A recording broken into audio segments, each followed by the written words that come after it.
الحمدللہ وحدہ والصلاة والسلام علی من لا نبی بعدہ اما بعد فاعوذ باللہ من الشیطان الرجیم بسم اللہ الرحمن الرحیم اقم الصلاة لذکری وقال اللہ تعالی فی مقام آخر قد افلح المؤمنون الذین هم فی صلاتهم خاشعون قال النبی صلی اللہ علیہ وآلہ وسلم صلو کما رأیتمونی اصلی رب اشرح لی صدری ویسر لی امری واحلل عقدۃ من لسانی یفقہوا قولی۔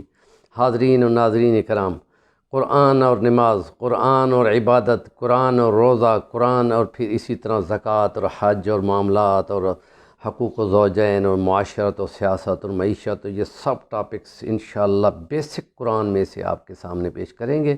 آپ اب سنتے جائیں گے تو اللہ کرے گا کہ علم میں اضافہ ہو جائے گا، اور ہم ہر دعا میں جو مانگتے ہیں رب اشرح لی صدری ویسر لی امری، دل کو دماغ کو روشن کر دے، اور یہ کہ علم میں اضافہ فرما، وہ نور کی کرنیں پڑتی ہیں تو ہر چیز سامنے آ جاتی ہے۔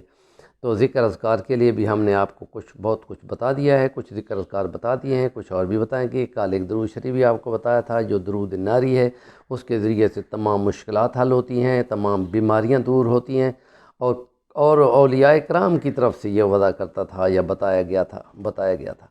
تو اس لیے نماز کو کہا گیا ہے کہ نماز کو قائم کرو۔ حضور نے فرمایا ایسے قائم کرو جیسے مجھ کو دیکھتے ہو قائم کرتے ہوئے۔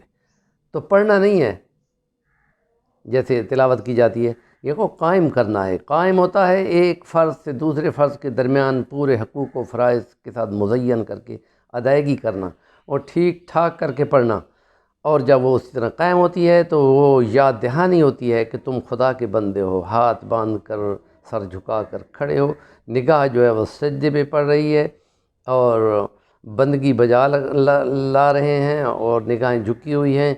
اور شروع میں کچھ اور طریقہ تھا، سلام کا جواب دیا جاتا تھا، بعد میں یہ اترا کہ آہستہ آہستہ پڑھو تمہارا رب سنتا ہے، تو اونچی کی بجائے نیچی آواز آنے لگی۔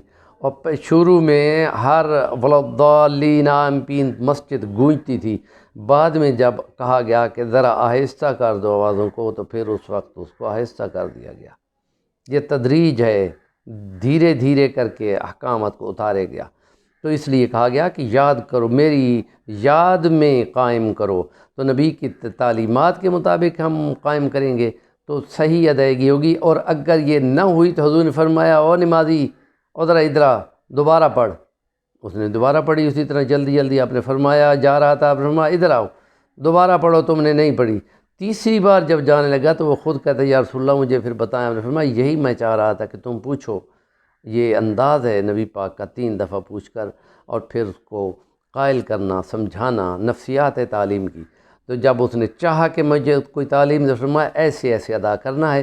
اور ایسے بھی ہیں جو 60-70 سال تک نماز پڑھتے رہتے ہیں اور نقصان کی وجہ سے حقوق و فرائض، اس میں واجبات اور فرائض اور مستحبات ان کوئی تمیز نہیں ہوتی، لہذا وہ نماز بھی ریجیکٹ ہو جاتی، قبول نہیں ہوتی۔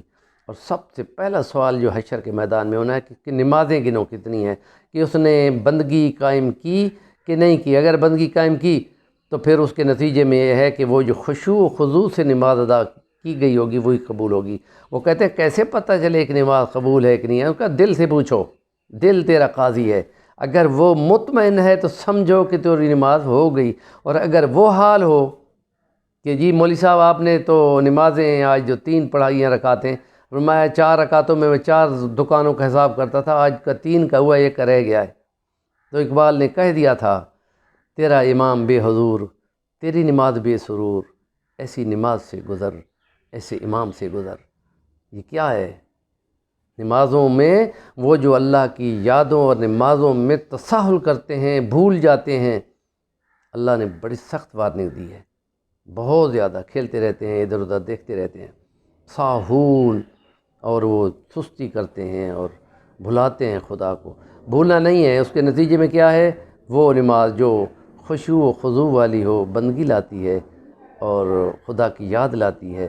اور پھر فرانس کے اسلامی مرکز کے سب سے بڑے ڈاکٹر حمید اللہ صاحب گزرے ہیں، انہوں نے فرمایا کہ تو بڑا چوڑا ہو کے پھرتا ہے، یہ سوچ کہ کہ جتنے درخت کھڑے ہیں یہ نماز کی حالت میں قیام میں ہیں، جتنی بھیڑ بکریاں جانور سر جھکا کے پھر رہے ہیں یہ رکوع کی حالت میں ہیں، جتنے کیڑے مکوڑے زمین پہ پھر رہے ہیں یاد رکھو یہ ساری سجدے کی حالت میں ہیں۔ اور تسبیحوں تحمیدیں تو خدا کے فرشتے اور اچھے جن پڑھتے رہتے ہیں، تم نے کون سا کمال کر دیا۔